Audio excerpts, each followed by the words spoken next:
अस्सलाम वालेकुम and good afternoon friends. क्या हाल आपके? ठीक ठाक हैं? अच्छा दोस्तों, रोज़ेदार की हर हरकत और सुकून उसकी इबादत बन जाती है।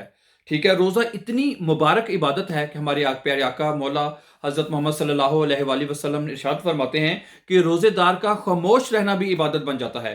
खामोशी कहते हैं वैसे भी एक इबादत है, ठीक है, लेकिन अगर रमज़ान के महीने में आप खामोशी से बैठे हैं वो भी आपकी इबादत है।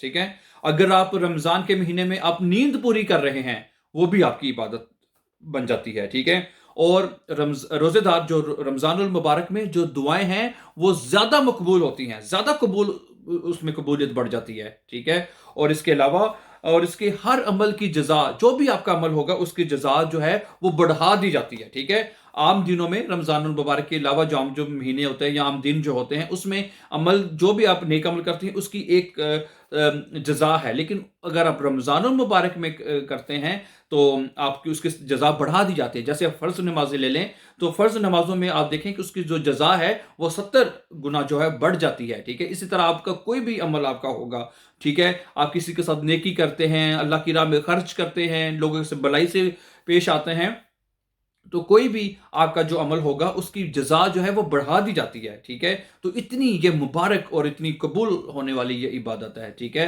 तो इसकी जजा अल्लाह ताला ने अपने हाथ में रखी है। अल्लाह ताला कहते हैं इसकी जजा रोज़ेदार की मैं खुद उसको मैं दूंगा। ठीक है, तो रमज़ान मुबारक का ये जो महीना है इसका ये मतलब नहीं कि आपने सिर्फ मुंह आपने बांध के ही रहना है।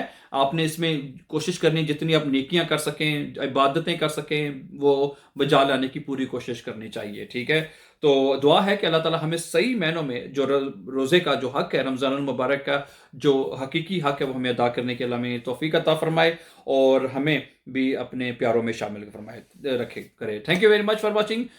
Before going please don't forget to like share and subscribe so that you can find my upcoming videos. अपना बहुत सा ख्याल रखिएगा। अल्लाह हमें नासिर। अस्सलाम वालेकुम।